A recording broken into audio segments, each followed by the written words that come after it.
noche con 5 minutos y 30 segundos. Yo le agradezco mucho a Ileana Rodríguez Santibáñez.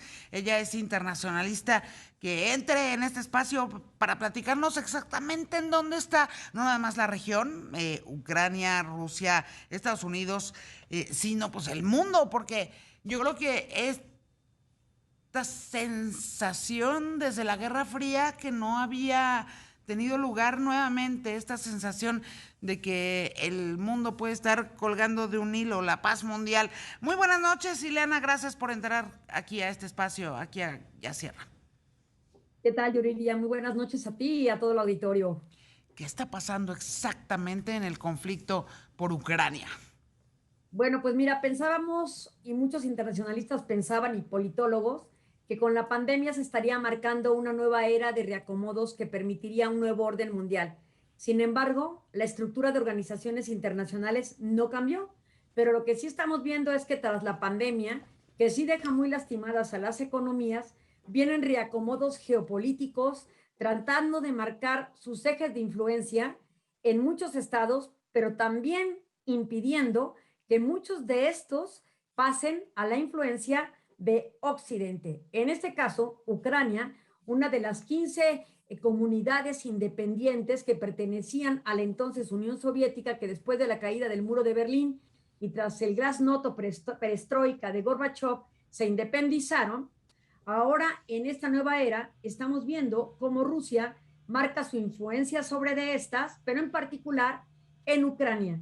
¿Y por qué Ucrania? Ucrania está sentada sobre un arsenal nuclear que se produce a partir del uranio, particularmente la cuenca de Donbass, donde se encuentran dos entidades como Lugansk y Donetsk. Hoy día fueron, durante el discurso de Vladimir Putin ante la Asamblea Federal, reconocidas como estados independientes. Ese reconocimiento es unilateral y lo que estaremos observando es la influencia de Rusia sobre estas dos nuevas entidades para Rusia, no para el mundo. Hay que decirlo, el reconocimiento no ha sido generalizado, ha sido sujeto de críticas y el día de mañana se espera que Joe Biden decrete acuerdos ejecutivos para emitir sanciones, particularmente a aquellos estadounidenses que realicen inversiones o cualquier trato comercial con estas nuevas entidades. El tema aquí, mi querida Yuridia, es que estamos viendo un estado fragmentado como Ucrania, que primero pierde por la influencia rusa y montada en todo un referéndum ilegal en contra de la constitución de Ucrania, la separación de Crimea, que se adhiere a Rusia. Y ahora vemos estas dos entidades que desde el 2014 estaban teniendo confrontaciones de rebeldes contra el Estado, las vemos ahora siendo reconocidas por Rusia como dos entidades independientes que recibirán ayuda por parte de Rusia. El próximo paso es incierto porque puede ser desde que se conserven con tal autonomía donde Rusia tenga este eje de influencia y reconocimiento hasta que su propia naturaleza y necesidad se vuelvan a adherir a la actual Rusia. ¿Y esto por qué? Porque recordemos que son poblaciones prorrusas que ya contaban con un pasaporte de entrada y salida a Rusia porque eran ciudadanos rusos. Entonces va a ser un poco fácil esta adhesión desde el punto de vista geopolítico, pero no desde el punto de vista del costo político, donde las sanciones en este momento van a ser unilaterales. Estados Unidos va a emitir las propias. La Unión Europea está considerando qué tipo de sanciones tendrá o impondrá sobre Rusia, pero la peor de todas y el escenario más difícil puede ser el que una sanción general entre Unión Europea y Estados Unidos sea impedir que Rusia pertenezca al sistema de transacciones internacionales, el famoso SWIFT, y con esto estrangular la economía rusa, donde entraríamos en otro escenario complejo que es cómo Occidente de manera unilateral puede controlar el sistema financiero. Por otra parte, estamos viendo también la posibilidad de ciberguerras que particularmente pueden tener efectos muy negativos si consideramos que a través de los ciberataques se puede generar un terrorismo incluso cibernético, como que, por ejemplo, paralizar sistemas financieros completos, sistemas hospitalarios completos, sistemas de señales aeroportuarias y marítimas, independientemente de la ciberguerra, las paralizaciones de vías aéreas y marítimas que pueden alentar tremendamente que asestar un golpe en contra de todas las economías del mundo, porque al reducirse el flujo marítimo y aéreo, por supuesto impacta a nivel mundial en el comercio internacional. Por donde se le vea, es un conflicto muy serio, donde ni Naciones Unidas en este momento puede intervenir con una acción colectiva del Consejo de Seguridad, porque Rusia pertenece a los 5 miembros permanentes del Consejo de Seguridad. Es evidente que jamás va a votar en contra de sí mismo. En todo caso, pueden impulsar desde la Asamblea General de la propia Organización de Naciones Unidas diálogos paralelos que conlleven a la diplomacia. Justamente este jueves se reunirá el secretario del Departamento de Estado de Estados Unidos, Anthony Blinken, con su par o su homólogo Lavrov de Rusia, que es el canciller, precisamente en Ginebra, para observar qué va a ocurrir en los días sucesivos. Así es que hay que estar muy atentos porque los tambores de guerra siguen retumbando a nivel mundial. El tema es que en efecto, lo que se antoja poco probable es que veamos un escenario de guerra como los que se habían vivido durante la primera mitad del siglo XX, ¿no? No va a haber una primera guerra mundial ni una segunda guerra mundial, es decir, una tercera guerra mundial con ese tipo de ataques y de violencia física, en donde pues los resultados fueron catastróficos. Hemos hecho revisiones de todo tipo, en donde eso ya no puede ocurrir. O sea, no, nadie va a lanzar una bomba atómica nuevamente, no va a haber quien se atreva a hacerlo, pero sí puede haber en efecto otro, ¿no? La guerra postmoderna, ¿no? En donde en efecto todo este tipo de ataques puedan tener lugar y pues cuyas consecuencias las desconocemos aún porque nunca hemos vivido una guerra parecida a esas.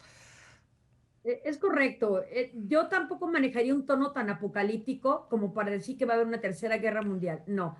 Las guerras Deseablemente. actualmente no se juegan en el terreno de lo físico, sino en todo caso en el terreno de lo comercial. Recordemos que ahora la disputa es por los recursos naturales que poseen los estados. Rusia por sí misma, junto con Ucrania, son el granero del mundo. Proveen de trigo y cereales al mundo, además de ser Ucrania precisamente el territorio donde pasan los gasoductos provenientes de Rusia hacia Europa, prácticamente abasteciéndola del 30% de consumo de gas natural, que es muy importante para la Unión Europea.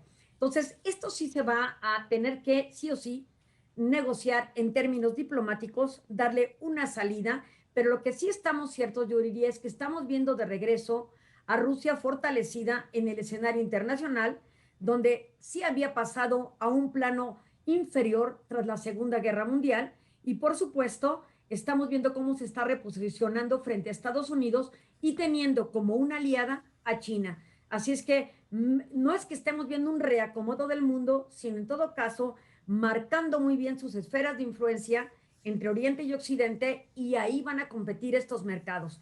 El fenómeno ucraniano sin duda es complejo, porque sí hay confrontaciones al interior en estas entidades, precisamente en contra del propio Estado ucraniano, para tener mucha mayor independencia. En los acuerdos de Minsk, estas provincias de la cuenca de Donbass lo que querían era un grado de autonomía tal que les permitiera tomar decisiones propias. Eso no se logró con el segundo acuerdo de Minsk, pero lo que sí vimos es cómo se van acercando peligrosamente a Rusia, quien no perdería el tiempo para hacer lo mismo que con Ucrania, que es adherirse a estos dos estados si ellos lo piden.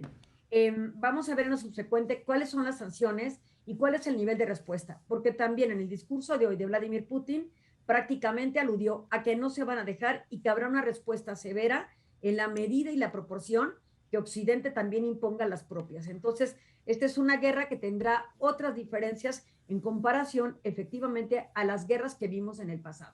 Sin embargo, sí puede alentar al comercio internacional al ser proveedores de gas y de granos.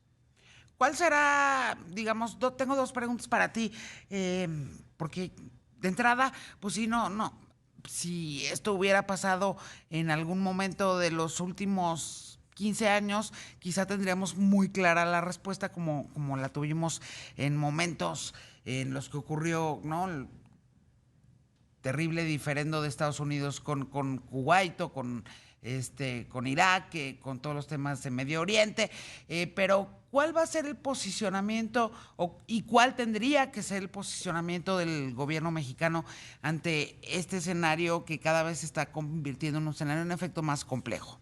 Porque tenemos nuestro principal socio comercial, sigue siendo Estados Unidos, pero tenemos también intereses comerciales con China y con parte de la región, ¿no? ¿Cuál tendría que ser el posicionamiento del gobierno mexicano?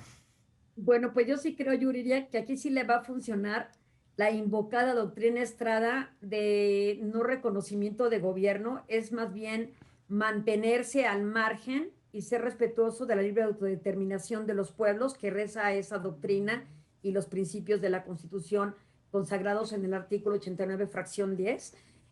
Yo creo que desde el principio quedó muy claro en este gobierno la no intervención, y en todo caso, lo que podríamos observar por parte de México, que está en una posición también difícil, porque ya no es solamente a nivel gobierno dentro de nuestra comprensión del propio territorio, sino está en representación, que hoy día tenemos con Juan Ramón de la Fuente en la misión ante Nueva York en el Consejo de Así es. Seguridad, donde sí se va a tener que tomar una postura.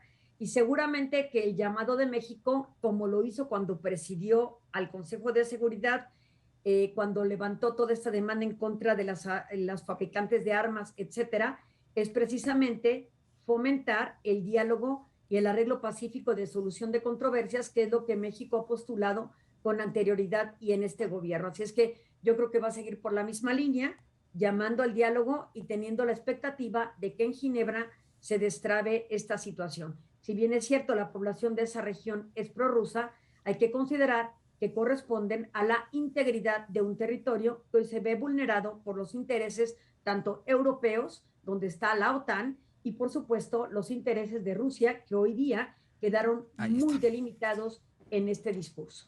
Ileana Rodríguez Santibáñez, internacionalista, te agradezco como siempre tu generosidad y tu conocimiento para venir a compartirnoslo aquí. Allá Sierra, te mando un abrazo grande y seguramente vamos a seguir platicando de este tema, si nos lo permites, en las semanas siguientes.